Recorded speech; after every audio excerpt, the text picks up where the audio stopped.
Hello, good evening, everyone, and welcome to a very special episode of The Ron Judd Show. That's right, tonight is our St. Patrick's Day special. Mr. Judd, may I have a word with you? I'm kind of in the middle of doing a show here. Who are you anyway? My name is Larissa Mary Smith. I'm an accountant with Ferguson Products International. I was sent by Francesca Ferguson to make sure you don't go over budget on this St. Patrick's Day special.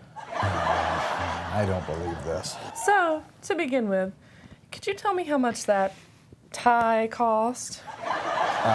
This tie is from my own personal collection. None of Mrs. Ferguson's money was spent on it. Okay, good. And what about this guest star you were talking about? How much is she charging for her appearance on the show? Well, first of all, that hasn't been discussed, and second, she's not even here, so it might not be an issue. All right, fine. We can go over that later. As for now, I hope you don't mind if I follow you around and take some notes. Oh, if I do mind, does it change anything? No. Why? No reason.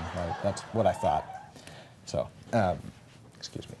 So, anyway, tonight we would like to get this special episode rolling with our opening act. And I would like to tell you that this first scene has a lot of class. But I can't tell you that. Nevertheless, here are Corey Connor and Adrienne Glenville. Hello, Stefan again. What is it crazy here to see me today? And where's my husband? Yes. Well, that brings me right to the point then, doesn't it? I'm afraid that's what I'm here to be telling you, Brenda. There's an accident down at the brewery this morning. Oh, no, it can't be. Please don't tell me. I must, Brenda. Your husband, Seamus, is dead and gone. I'm so sorry. How did it happen, Tim? It was terrible. He fell in a vat of Guinness and drowned. Oh, my dear Lord, but you must tell me true, Tim Finnegan. Did he at least go quickly? Well, no. Fact is, he got out 3 times to take a pee.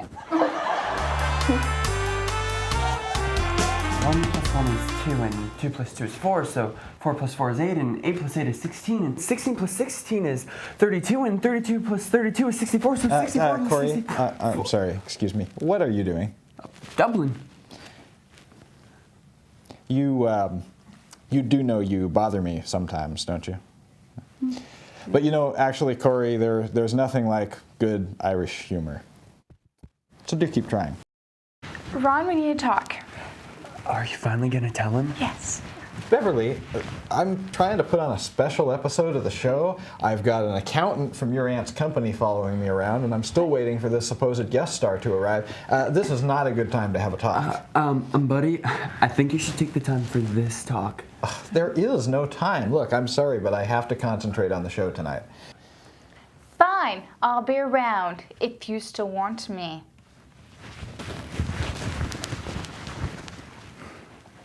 Sometimes you bother me too. Yeah, sorry to be late. I had a bit of trouble finding the studio. Dad.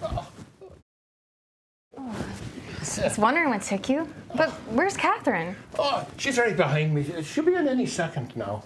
Ron, I'm so excited for you to meet her. Well, she's a little, but very talented. You're just gonna love her. Oh, yeah, well, I'm sure. I can't wait.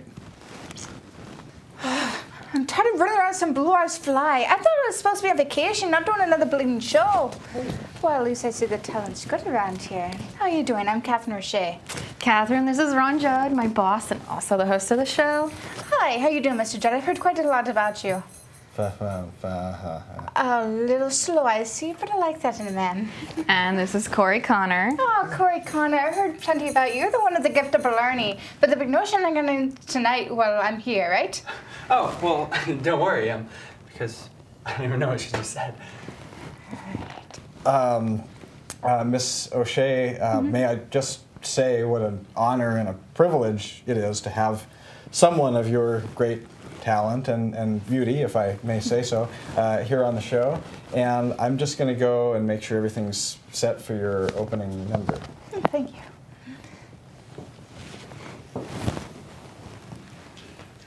Well, that Mr. Judd is quite a ride. What are the chances I could get out with him? What?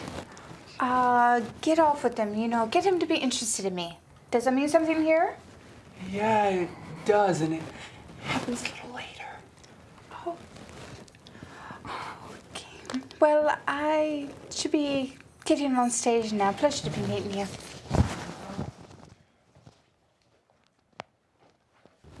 I guess we should have warned Ron about Katherine's resemblance to Beverly. Oh, more than that. We should have told him she always has a good time for the fellas. What does that mean? Wherever she goes. After every show, she gets on the batter and chegs some Joe soap. Oh! I still don't know.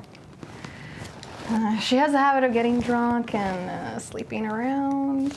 Oh, well, you don't have to worry about Ron because he would never fall for that trap. Oh, I do hope you're right, Corey. I do love the dear girl, but she'd get up on a stiff breeze. So it's my great pleasure, as her newest and biggest fan, to present to you Katherine O'Shea.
I'm telling you, Mr. Judd, being on the road is just plain murder.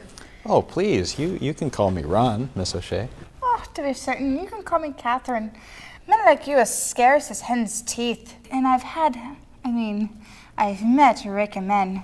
Most of them as useful as a cigarette lighter and a motorbike. I see. Well, you know, I'm really glad to know you, Katherine. I certainly do hope we can get to know each other better. Oh, well, I like that. And after the show, what we say we have a nip and take a ride. What's that, like some Irish car, or?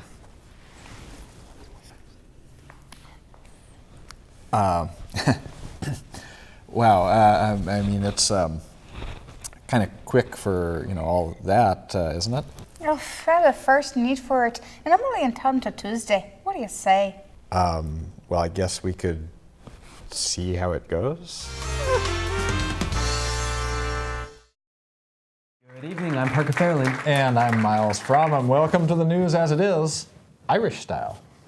For our first story, an aging man lived alone on an island and his son was in prison.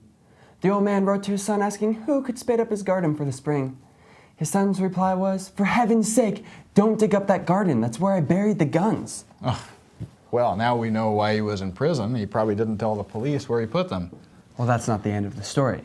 At 4 a.m. the next morning, a dozen British soldiers showed up and dug up the entire garden but didn't find any guns. The old man was confused, so he wrote back to his son telling him what had happened. Well, I should say so. I mean, that doesn't make any sense at all. Why would the son say there were guns if there weren't? His son's reply was, "Just plant your potatoes." Nice going. Our next story is about a man named Barney O'Toole. He was told his wife was killed in an accident, and the police were questioning him. Oh, gee, that's a sad story. Did she say anything before she died? According to Mr. O'Toole, his wife spoke without interruption for about 40 years. Yes. Well, that's it for tonight. I'm Miles Fromm. And I'm Parker Fairley, and this has been the news as it is, Irish style. Well, yeah, I mean, sure, she's coming on a little strong, but I don't know. I mean, you know, maybe I just have that effect on women. Well, now, as to that, I should tell you. Mr. Judd, there you are. I've been looking all over for you. Oh, yeah. that was the idea.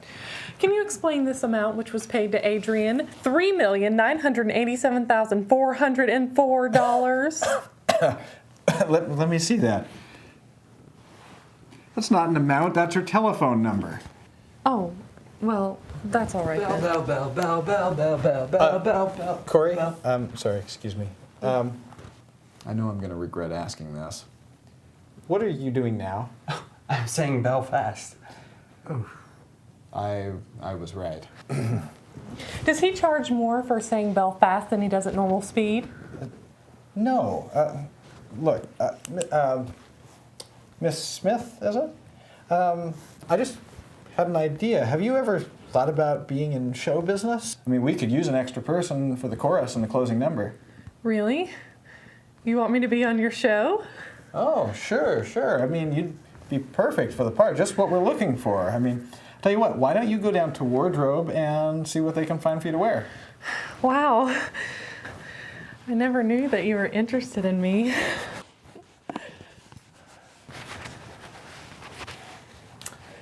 Yeah.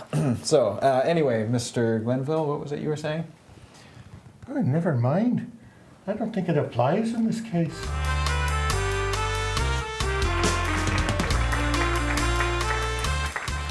Okay, well, Mrs. O'Malley, so you want a divorce. Now, tell me all about it. I mean, do you have a grudge?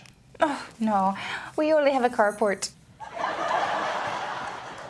No, that's not what I mean. Let me try another approach at this. What I'm trying to find out is, well, does the man, does he beat you up? Oh, no. I'm always the first out of bed. Okay, no, that's not what I'm getting at. Look, what I'm trying to do here is to find out what grounds you have. Oh, bless you, sir. We live in a flat with not even a window box, let alone grounds. Mrs. O'Malley, look, the court needs a reason, okay, to consider for your divorce. So what I need is the reason. What's the reason that you want this? Oh, it's because a man can't hold an intelligent conversation.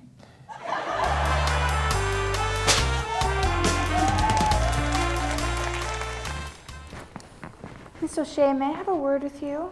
Well, bless me souls, it's a familiar face, and one I haven't had the pleasure. Well, my name is Beverly, and I assure you that pleasure is entirely yours. Please sit down. I take it something's wrong then. You take it right. Who do you think you are? Come in here and start hitting on the first man that you see. Are you calling me a slapper? I have no idea.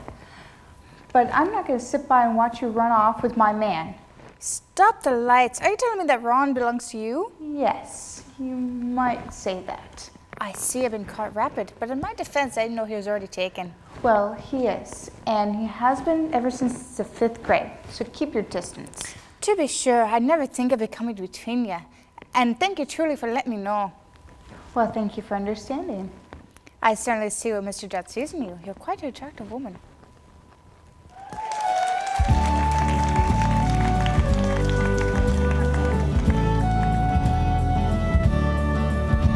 I've been a wild rover for many the year, and I spent all my money on whiskey and beer. But now I'm returning with gold in great store, and I never will play the wild rover no more. And it's no, nay, never. No, nay, never, no more will I play the wild rover. No, never, no more. And it's no, nay, never. No, nay, never, no more will I play the wild rover.